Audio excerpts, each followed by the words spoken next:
Good morning, everyone. Sorry for the slight delay there. I was having a little bit of issues with my music. Hopefully you folks can hear me loud and clear and the music is not too loud. But let me know if there are any problems that you can hear so I can fix it. I'm very excited for this morning. This is the end of the first week of 2 for the Photoshop Daily Creative Challenge. My name is Voodoo Val and I am going to be here with you hosting these challenges up until the end of next week. And it's going to be pretty fun. Invisible Val, no, I'm here, I swear. Hello, Nora. Hello, Michaela, Valentine, Aria, Van Dam, Robin, Valdera, Tim. It's good to see you guys. I'm so happy that you're all here with me. I see a lot of familiar faces aside from those folks I just named. So thank you guys for joining me. I'm going to try and get into the challenge as quickly as possible today because today's challenge is going to be a little bit longer than the ones from the previous few days, and I want to make sure that we cover everything. So real quick, for those of you who are new, this is the Photoshop Daily Creative Challenge, as I said before, and if you would like to get involved with me and the rest of the chat, join the Discord, and join the Behance discussion and stuff, definitely head over to behance.net/Adobe Live if you're over on YouTube. And if you are already over here chatting with us, definitely head to behance.net/challenge/Photoshop to get some info on what we're going to be working on. So let me pop over here. Again, this is the landing page, behance.net/challenge/Photoshop. If you have not registered for the challenge, please hit this big blue button here to register with us. You guys can scroll down here and check out number 1 through 4 of the How Does It Work section to sort of figure out the process for how we do these things. Essentially, we're going to be unlocking one challenge at the beginning of every morning or every weekday morning up until the end of next week. You guys can show up here to the broadcast every morning at 9 a.m. Pacific, where I will do a demo for you and show you how to get started and how to perform the challenge. Or you can actually just scroll down to the bottom of this page and check out the previous videos from the last challenges, or check out the challenges that have already been unlocked and just click watch the video. All of these broadcasts are going to be saved for you folks so that if you are here and you're just watching and you'd like to do the challenge later on, or maybe you're just showing up today and you missed the last few challenges for this round of classes, you can actually go back and check them all out on your own time. Hi, Jesse. Hi, Sam. All right, so one more thing I want to cover before we jump into things is this Join Us button at the bottom is going to send you to our Discord server. Highly recommend you join that so that you can actually share your projects with us so that I can give you feedback, other mentors in the chat can give you feedback, and members of the community can see what you've been working on.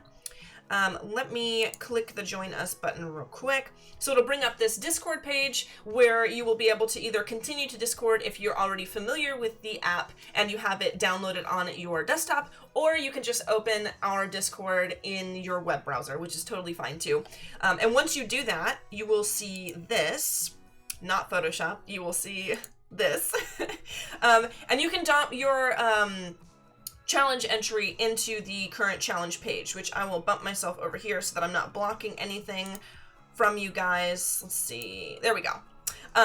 So the current challenge is essentially where you would put your entry from today's challenge, or if you come back and do any challenges from this round of challenges, you can throw it in here so that we can see it.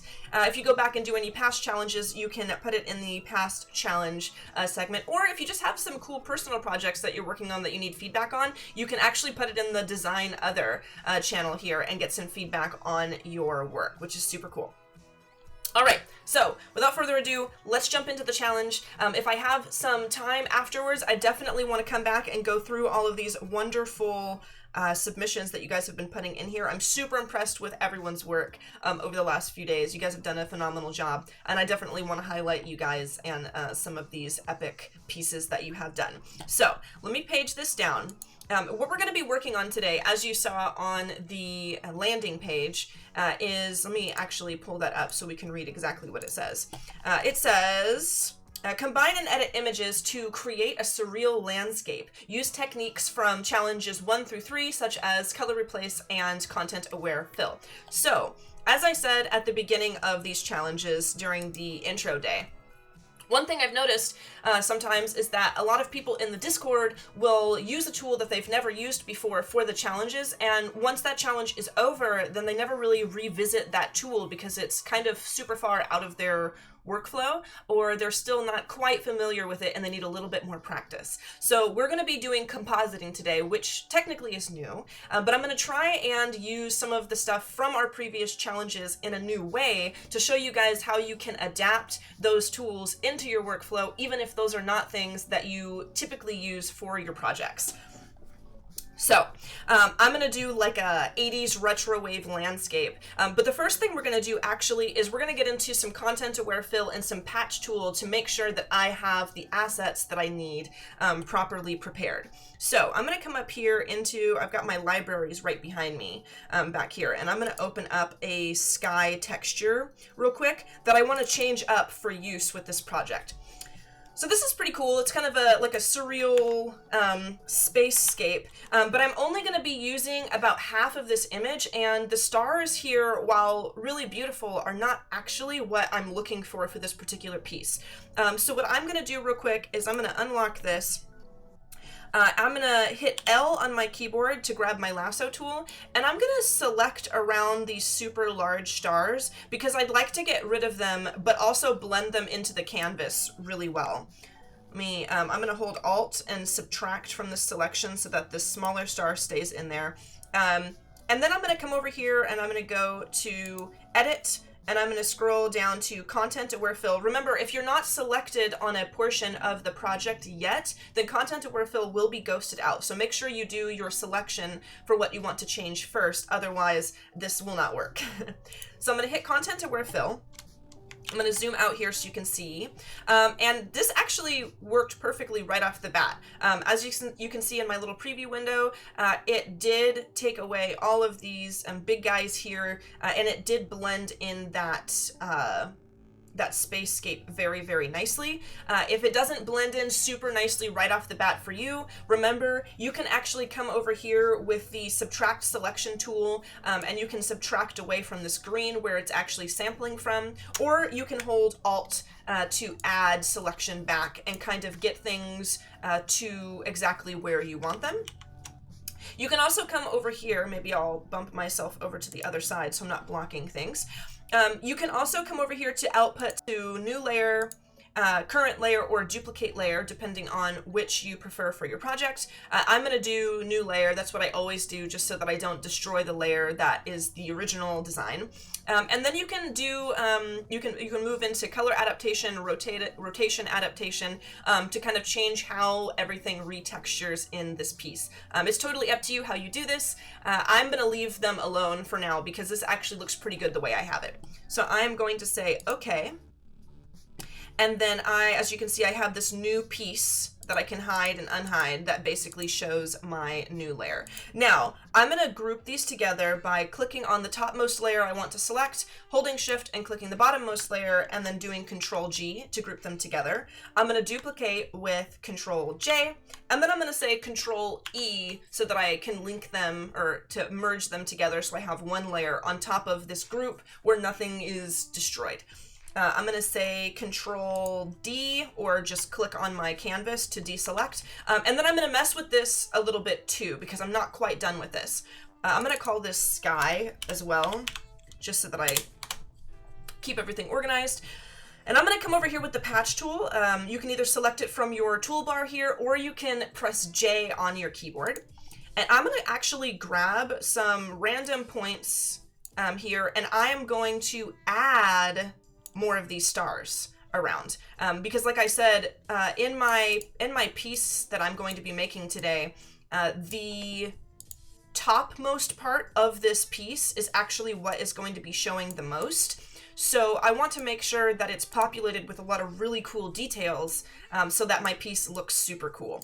So I'm going to kind of do that here. Let's actually select like that and put one of these guys over there. And remember, when you're using the patch tool, you actually want to select the portion of the piece that you want to change and then drag it over to what you want to populate that first region with. So if I want to put a star here, then I want to circle it with my patch tool and then drag this over to the piece I want to populate that area with, not the other way around. Because if I say like, I want to use this star and then I try to drag it to where I want it, it will actually put this texture over here, and that's not what I want. So I think that looks pretty good. It's given me a lot of really nice, cool details up at the top there, and it's also removed that bright glare from the larger stars that I did not want to use. So I am going to actually take this sky texture that I've just made. I'm going to drag it over to my other thing, my other retrowave scene here, and I'm just going to drop that in. I'm going to say Control T to transform. I'm going to back out here and I am going to resize that and throw that in right there. Cool. So now I need kind of a ground cover here because I want to make this like a full scene. So I'm going to come down here and I've got this pretty cool texture that's just like a glossy flooring, so to speak, and I'm going to throw that in there like that. I'm not really going to edit this much. I just want to put that in there. You can actually make something like this yourself by, if we go Control Shift in, you could just take a square marquee tool. You could color bucket in a color like so, and then maybe take the brush tool, grab a lighter color and do some lines through it if you want to try doing something like this. I'm holding Shift, by the way, to keep everything straight on here. I'm just gonna do this super, super quick so that if you don't have a similar like grid texture like I do, you can still create something pretty cool. Now I'm gonna go Control T, and I'm actually gonna right click and hit perspective, and then I can just drag this out and make like a grid background. And you can add as much detail or texture overlays to it as you want, and that would still give you kind of a similar thing. Super, super quick, but still kind of neat looking. Just in case you don't have a texture, like I said. So I'm going to deselect and I might actually delete that layer. And then what I want to do is I want to add in a planet. So I've got like kind of a planet shape here that I'm going to put behind this landscape layer here. I'm going to call this ground. Boom. And I'm going to select the sky so that this drops in behind. I'm going to throw this planet in. And I do like this planet, but I kind of want it to be colored a little more closer to the color of the ground to kind of just blend in all these colors. So I'm actually going to go to replace color, like what we used in the last few days. I'm going to duplicate this planet, and then I am going to convert this to a regular layer. I'm going to rasterize it. You can do that by either clicking with like a brush or an eraser tool, and it'll ask you if you want to rasterize the layer, or you can just right click it and hit rasterize layer from the drop down. Now I'm going to go over here to image adjustments, and we're going to grab that replace color like we used before, and I'm going to start selecting a color here, and I'm just going to add, maybe I'll add more of a pink to that. I like that. I'm going to say okay, and then I'm going to do it one more time because I'm going to add some more pink to that reddish color around the very edge. Replace color again, flip over here. Maybe I'll select this edge right here and I will bump that even more like that. That looks pretty cool. All right. So now that I have that, I want to add in a little graphic for like a little skyline scene that I've got. But again, the problem with the skyline that I've got is that the colors don't really match up the way that I want them to. So I'm going to change them up with the color replace as well. So real quick, I'm just going to drop this in. I'm going to resize it. This is pretty neat. Let's see. Just like that. Boom. And I'm going to zoom in here so we can better see this. And again, I'm going to go to image, adjustments. Ooh, I need to make sure I rasterize this. Again, you can right click that and you can hit rasterize layer. Or like I said, if you have your brush tool or your eraser tool selected, you can just click the layer and it'll say, do you want to rasterize this image? And you can say, okay.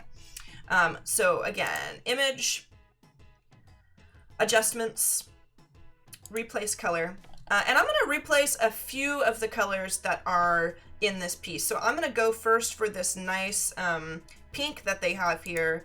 And I am going to change that to more of an orange hue, maybe, just to kind of tie in that orange color from the sun back there. And I'm going to say okay.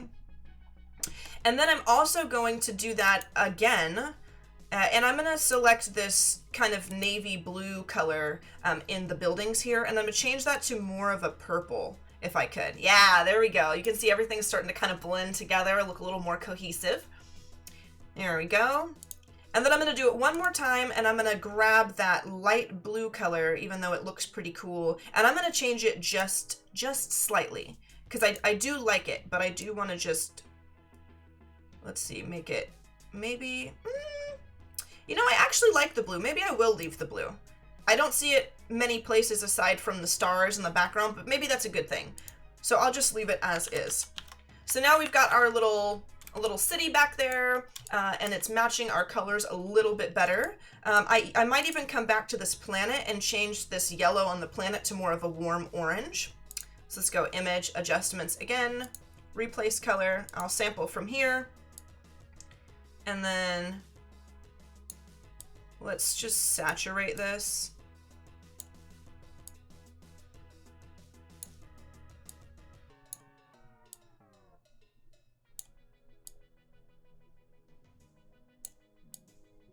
There we go.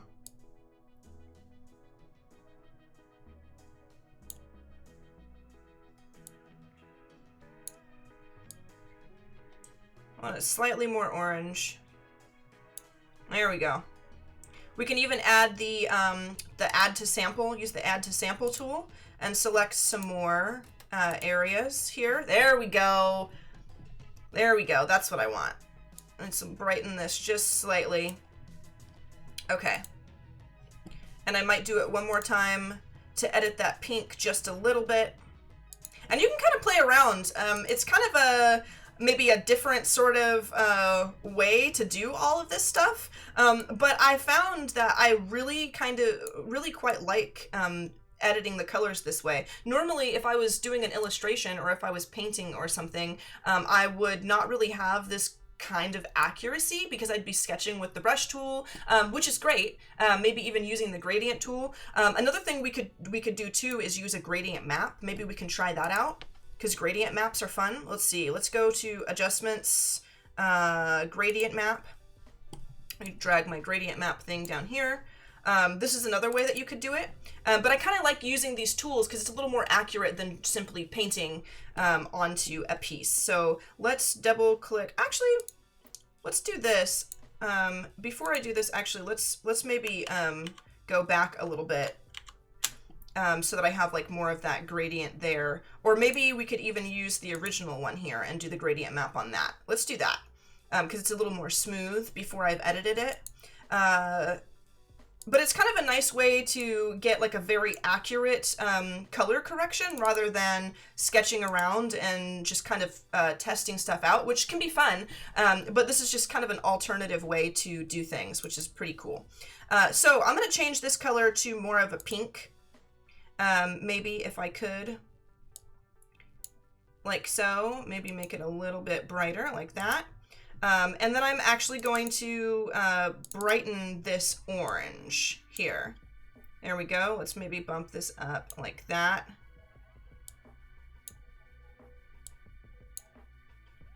I like that. We could even drag this down and add another point here, and then make this one a little bit brighter, like that. So that just adds like that exact pink that we're using in our piece. Let's say okay. And makes everything look a little more related to our cityscape here that we've got going on. And that looks pretty darn cool to me. So I've made now like this pretty cool scene. And we've used color replace and all of these awesome things like our content aware fill and our patch tool. And I've used it in a totally different manner than how we used it in the last few days. So I'm really excited to see sort of how you folks apply those techniques into different projects than what we have been working on. I know that you guys will probably come up with some pretty cool stuff. And I think I could call this done. I could even come in here. I've got some pretty cool textures to overlay if I wanted to really give it that retro wave feel. Like I've got this glitch texture, which I will actually drag to the very top here. And I could find a blending mode for this glitch texture if I wanted. If we cycle through here, that's pretty cool. Add some glitchy stuff to it. And then I've got like this little VHS kind of thing going on here, which is kind of fun. We could put this on like a lighten maybe to add that, you know, that VHS play and timestamp thing like from the movies, from old movies. But we could even add like a lines texture. I just have, because I love 80s retro wave vibes, so I just have like these textures kind of laying around all the time waiting to be used. That's pretty cool right there. So there you have it, guys. A super cool surreal scene that's created with the techniques we were using for graphic design, but now then we've created an actual landscape illustration type thing. So I'm gonna save this and I'm gonna call this my retro wave composite, and I'm gonna put this into Behance before we have to take off today, and I'm gonna post it into the Discord. So let's pull up Discord. I'm going to scroll down here to the bottom through all these wonderful submissions, and I'm going to hit this plus button right here so that I can add my entry to all of yours. Let's grab that. I'm going to say open, and then I'm going to say, here is my composite. Oh, it's in caps. Don't want to be yelling at all of you. Here is my composite from today's challenge. Boom. And I'm going to say upload. And then while that's uploading, I am going to come over to Behance. I'm going to go into my profile, hover over this gear on my PSDCC project here. I'm going to say edit. And then I'm going to come down here and do what we've done every day thus far. And that is we're going to edit the title of this section. I'm going to center it. We're going to bold it, and we're going to say, compositing, yes. And then under here, I'm going to say, today I used the previous challenges and some compositing knowledge to create a scene. Boom. And then we are going to upload our image. Let's navigate over here. Boom. And there it is. I'm going to let that upload, and we will save it, and then it will be up for everyone to check out. The assets are not provided. Unfortunately, with things like this, sometimes if I'm going to mass produce something or mass like kind of distribute something, I can't do it with assets that are licensed for just a single use. So I urge all of you to kind of create your own assets. I have some assets from previous challenges that I did create myself that I'm going to share in the Discord with you guys that I've shared before, but want to pull up the links a little bit and redistribute them in there so you guys don't have to go digging through the challenges and stuff from previous months. So those will be in there in the Discord for you because somebody did ask me for that and I decided that yes, I will do it. But other than that, definitely create your own textures. And like I showed, creating your own little grid with the perspective transform tool can be super, super cool. And I can't wait to see what you guys create. I appreciate you all joining me today for this challenge. I will be back actually next week for another 5 challenges that I'm super excited to share with you folks. Please stay tuned for the rest of the day because there is going to be a Photoshop masterclass with Paul Tranny, and there's also going to be the XD Daily Creative Challenge for all of you UI UX designers who are looking to scrub up on your skills. So thank you again, guys, and I will see you next time. Adios, everyone.